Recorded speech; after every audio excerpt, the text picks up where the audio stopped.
Welcome to new TV Telugu. ఇప్పుడు Telangana top 10 చూద్దాం. నిరుపేదలకు ఉచిత వైద్య శిబిరాలు వరమని ఎల్లారెడ్డి డీఎస్పీ శ్రీనివాసులు అన్నారు.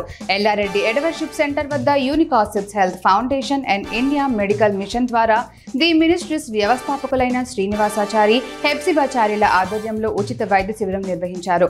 ఉచిత వైద్య శిబిరం ఏర్పాటు చేయడం అభినందనీయమని డీఎస్పీ అన్నారు. శిబిరంలో మున్సిపల్ చైర్మన్ కె సత్యనారాయణ పాల్గొన్నారు. హాజీపూర్ మండలం గుడిపేట శివారులోని ఎల్లంపల్లి ప్రాజెక్టు నుంచి మంచిర్యాల నియోజకవర్గ ప్రజలకు మంచినీటిని సరఫరా చేసే పంప్ హౌస్ వద్ద నీటి నిల్వలు పడిపోయాయి. దీంతో ఎమ్మెల్యే కొక్కిరాల ప్రేమ్ సాగర్ రావు సందర్శించి స్పందించి నీటి సమస్య తలెత్తకుండా చర్యలు చేపట్టాలని మున్సిపల్ అధికారులను ఆదేశించారు. ఈ మేరకు పంప్ హౌస్ వద్దకు నీటి మళ్లింపు పనులు ప్రారంభించారు. ప్రొక్లైనర్లతో కాలువ తీసే పనులు ముమ్మరంగా సాగుతున్నాయి. కాలేజీల్లో గంజాయి గుప్పుమంటుంది. మత్తుకు బానిసై ఆ వ్యసనంలో విద్యార్థులు దారి తప్పుతున్నారు. బోధన్ డిగ్రీ కాలేజ్ ప్రకృతి వనంలో గంజాయి మత్తులో స్టూడెంట్స్ తూగుతూ కనిపించడం కలకలం రేపింది. 10th, ఇంటర్, డిగ్రీ స్టూడెంట్స్ ను టార్గెట్ చేస్తున్న ఏజెంట్లు వారికి సరుకును అలవాటు చేస్తున్నారు. ఈ విషయమై సంబంధిత జిల్లా అధికారులు నివారణ చర్యలు చేపట్టాలని విద్యార్థులు, తల్లిదండ్రులు కోరుతున్నారు. ప్రభుత్వానికి సంబంధించిన బొగ్గు గనుల వేలంపాట నిలిపివేసి సింగరేణి సంస్థకు అప్పగించాలని కోరుతూ సిపిఎం ఆధ్వర్యంలో బోగులాంబ గద్వాల జిల్లా కేంద్రంలో భారీ ర్యాలీ నిర్వహించారు. ఈ సందర్భంగా రాష్ట్ర కార్యవర్గ సభ్యులు జాన్ వెల్స్లిన్ మాట్లాడుతూ కేంద్ర ప్రభుత్వం బొగ్గు గనులను బడా పారిశ్రామికవేత్తలకు కట్టబెట్టడానికి ప్రయత్నిస్తుందని మండిపడ్డారు. ప్రభుత్వ రంగ స్థలాలను కాపాడాలని కోరారు. నిబంధనలకు విరుద్ధంగా పుస్తకాలు విక్రయిస్తున్న జహీరాబాద్ పట్టణంలోని ప్రైవేట్ పాఠశాలలో ఏబీవీపీ నాయకులు శుక్రవారం నిరసన తెలిపారు. నాయకులు ప్రవీణ్ శ్రీకాంత్ మాట్లాడుతూ నిబంధనలు పాటించని ప్రైవేట్ పాఠశాలల గుర్తింపు రద్దు చేయాలని కోరారు. పుస్తకాలు విక్రయిస్తున్న పాఠశాలలపై చట్టపరమైన చర్యలు తీసుకోవాలని డిమాండ్ చేశారు.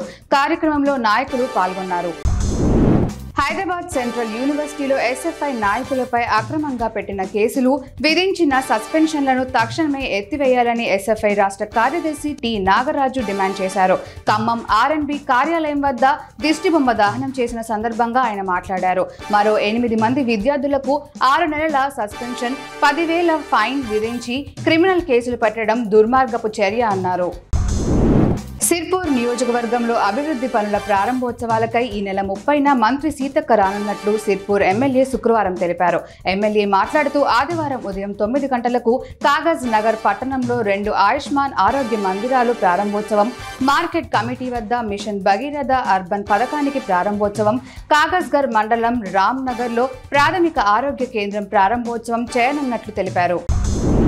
చింతలపాలెం మండలంలో శోభనాద్రిగూడెం వెళ్లే మూల మలుపు దగ్గర ఆర్టీసీ బస్కు పెను ప్రమాదం తప్పింది. రోడ్డు మొత్తం గుంతలమయం కావడంతో ఆర్టీసీ బస్సు అదుపు తప్పింది. కాగా డ్రైవర్ అప్రమత్తంతో బస్సును అదుపు చేశాడు.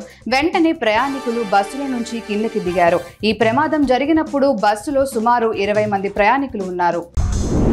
సూర్యాపేట జిల్లా మద్దిరాల మండల కేంద్రంలో గల రెడ్డిగూడెం సబ్స్టేషన్ పరిధిలో 11 kV లైన్కు అడ్డుగా ఉన్న చెట్ల కొమ్మను తొలగింపు కార్యక్రమం ఉన్నందున విద్యుత్ సరఫరాలో అంతరాయం ఏర్పడనుంది.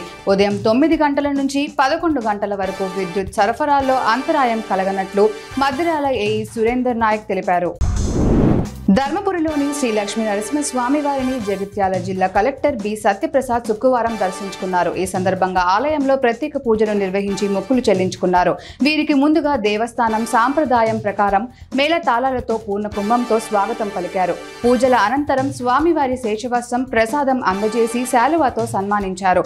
ఈ కార్యక్రమంలో ఈవో శ్రీనివాస్, అర్చకులు పాల్గొన్నారు.